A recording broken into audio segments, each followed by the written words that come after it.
这个女人狼狈地打开房门，她来到大街上大声呼喊救命，还挨家挨户地敲门求助。结果其他人根本无动于衷，关上灯就去睡觉了。女人一边哭一边继续逃跑，不一会来到一处热闹的地方，她找到2个女人借用手机，说自己遭到了袭击，想要打电话求助。好心的小姐姐帮她报了警，警察来的也挺快。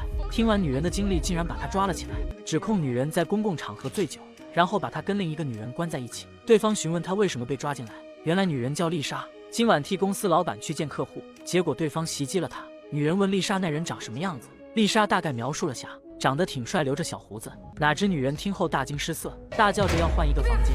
丽莎被对方的反应吓了一跳。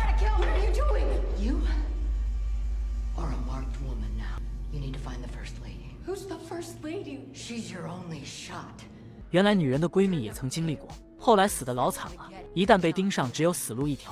很快房间里就剩了丽莎一个人。这时外面传来说话声，接着一个小胡子走了进来。丽莎大叫着就是他袭击了自己。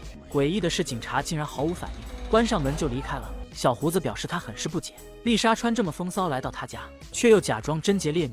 丽莎苦苦哀求对方放过自己，小胡子却要跟他玩一个游戏。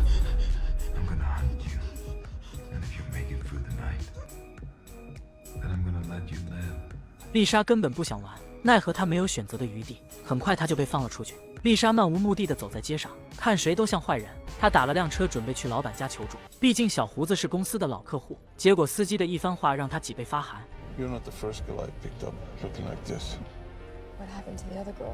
司机却陷入了沉默。这个女人精心打扮去见客户，结果对方是个变态，差点把她打死。还好女人逃了出来，她跑到老板家寻求帮助，结果老板跟小胡子竟然是一伙的。公司已经有几十个女员工遇害了。老板的妻子悄悄告诉丽莎，小胡子可以通过血的气味来确定他的位置。好巧不巧，丽莎今天来大姨妈。这时老板出现，打断了他们的谈话。看着对方瘆人的笑容，吓得丽莎撒腿就跑。老板紧追不舍，还好丽莎跑上一辆公交车，这才摆脱了老板。他又借司机的手机打给前夫，让他到下一站接他。下车后，丽莎去上厕所，刚坐下就传来了敲门声，有人似乎想要闯进来。丽莎战战兢兢地打开门，小胡子出现在门后。他抓着丽莎的头发往前走，到了一处宽敞的地方才停了下来，对着丽莎就是一顿胖揍，毫无怜香惜玉之心。这时一个男人出现阻止了他，结果小胡子只是转头看了一眼，男人就吓得一溜烟跑没影了。丽莎趁机偷袭了小胡子，然后撒腿就跑。刚好前夫哥已经在路边等着了，看着丽莎狼狈的样子，前夫哥问她发生了什么事，可丽莎就是不说，气得前夫哥把车停在路边。丽莎不说他就不走了，这下把丽莎也气得不轻。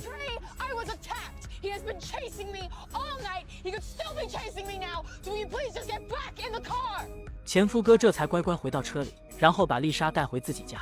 结果前夫哥的妻子竟然是丽莎好闺蜜，两人就是因此离婚的。防贼防盗防闺蜜，这句话搁到国外同样好使。还好这里人比较多，让丽莎心里多了点安全感。她向大家讲述了今晚的经历，然后就去房间休息。不一会楼下传来门铃声，难道是小胡子追了过来？这个女人惊慌地让闺蜜不要开门，可闺蜜仗着人多势众，纷纷拿上武器严阵以待。闺蜜让丽莎回房间待着，然后就打开了房门。只听外面噼里啪啦掺杂着惨叫，不到1分钟就安静下来。丽莎赶紧出来查看情况，却被眼前的一幕惊呆了。屋里的人都死了，只剩小胡子完好无损地站在那里。此时的丽莎已经彻底绝望了，这小胡子根本就不是人。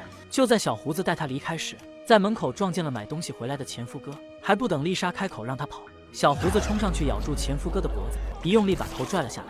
丽莎趁机撒腿就跑，这小胡子就是个恶魔。小胡子不紧不慢地跟着，不知怎么就跑到了丽莎的前面，一脸嘚瑟地朝着她招手。结果小胡子这都不死。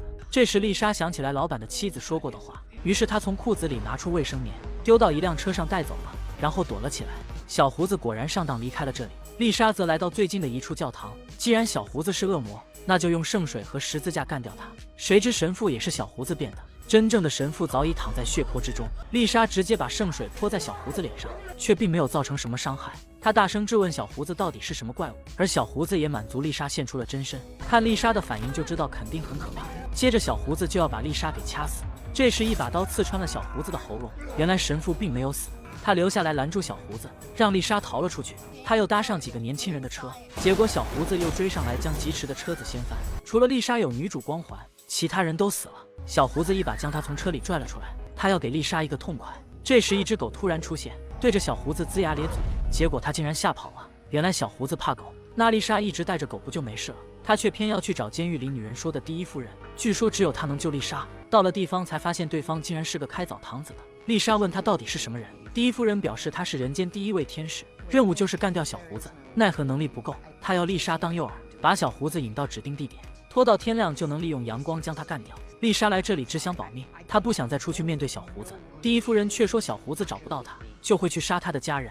没有退路的丽莎只能同意。她按计划来到一处游乐场，接着从裤子里掏出卫生棉，把里面的血解了出来。很快小胡子闻着味就追了过来，丽莎连对方的影子都没见到，就差点被打死。接着小胡子突然现身将丽莎打晕，等他醒来发现自己被钉在了柱子上。咱也不知道小胡子为啥不直接杀了丽莎，难道他不知道反派都死于话多吗？这时丽莎突然向小胡子表白，说看到他的第一眼就爱上了他，只要小胡子放他下来，他就让小胡子嘿嘿嘿，还是美人计好使。小胡子竟然动心了，把丽莎放了下来。就在两人即将进入正题，丽莎捡起一块石头砸向小胡子，却被对方轻松拦下。结果丽莎反手把石头丢向窗户，一缕阳光照了进来。原来外面已经天亮，可这点光小胡子根本不怕。失去耐心的他准备把丽莎掐死，这时其他玻璃都被打碎，原来是澡堂子老板娘带人赶到。看着小胡子无力的在阳光下爬行，这下终于轮到丽莎支棱起来了。接着澡堂子老板娘出现，一把火将小胡子给烧死。电影结束，一开始以为这是一部犯罪题材的电影，结果越往后看越离谱。只是这么强大的恶魔，非要玩猫捉老鼠的游戏，到最后把自己给玩死了。